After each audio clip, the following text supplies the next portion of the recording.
terms of the property taxes and the theft of property, I'm familiar with that because I experienced it firsthand. I and a partner were going to open a restaurant, a jazz and blues restaurant on Cooper Street. And what happened was George Norcross decided that he wanted to designate Cooper Street as a commercial corridor. That means that all the entities that would be there, Rutgers University, Camden County College, Rowan University, would be exempt from paying taxes. And the business that I propose to put on Cooper Street would pay taxes and employ Camden residents.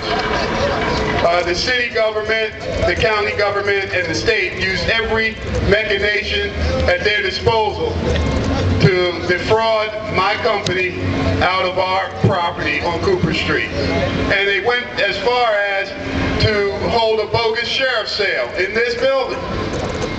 A sheriff's sale that we were supposed to be able to attend and bid on the property, and when we came to the sheriff's office, there was nothing on the docket for that property.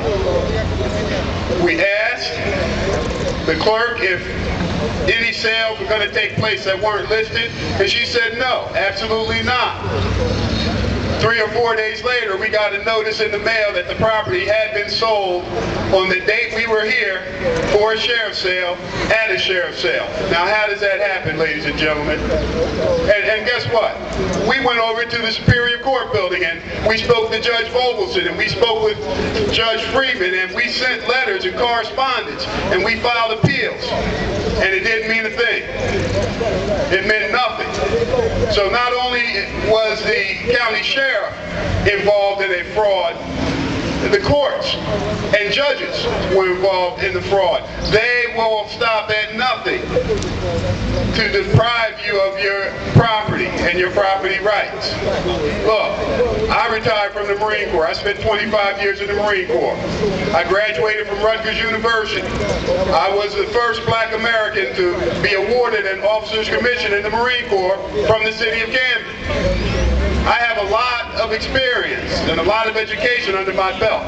And if they did that to me, I can only imagine what they do to the average resident in the city of Camden. If they don't fear stealing, defrauding a man who has worn a uniform in defense of this nation, a man who is from this city, they will not pause to defraud you, the residents, of your property rights, and your American dream. It's very important, ladies and gentlemen, that tomorrow, on Election Day, that you come out, that you vote against Donald Norcross, against George Norcross. Because, listen, honestly, George Norcross is the puppet master. He's the one who's calling the shots. And in case you don't know, George Norcross is a very wealthy man. And he acquired his wealth for nothing. Not because he manufactures any goods, not because he has a huge supermarket or a mall.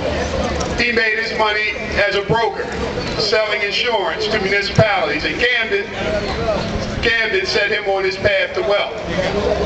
And he has in turn done everything in his power to deprive the people of Camden of their rights, their property, their American dream.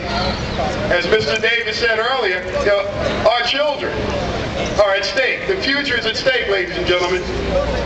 Our children are populating the county jail in unprecedented numbers. The jails have become a new cottage industry for our children. The jails are full of black and Hispanic children who, when they graduate from high school, don't have the opportunity to get the jobs that people from outside the city are getting. Mongoliso pointed to the Rutgers dormitory that's going up on Cooper Street. Very few Camden residents are working on that project.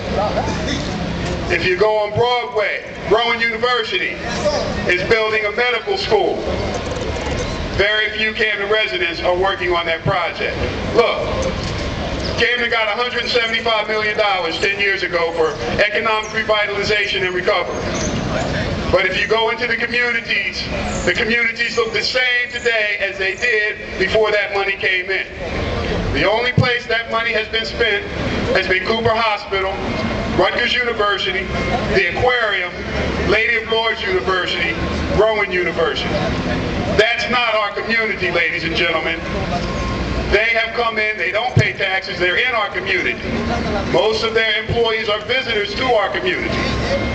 They need to pay their fair share of taxes, and we all should know that they should not be allowed to use dollars that are intended for our communities, to revitalize our communities, to provide employment opportunities for our children and our families, to provide for the public safety of our community. They should not be allowed to take those dollars and misappropriate them and use them toward means that they were not intended. So ladies and gentlemen, you have to stress to your neighbors and your family, your loved ones, the importance of tomorrow. Tomorrow is November 8th. Tomorrow we can make a difference.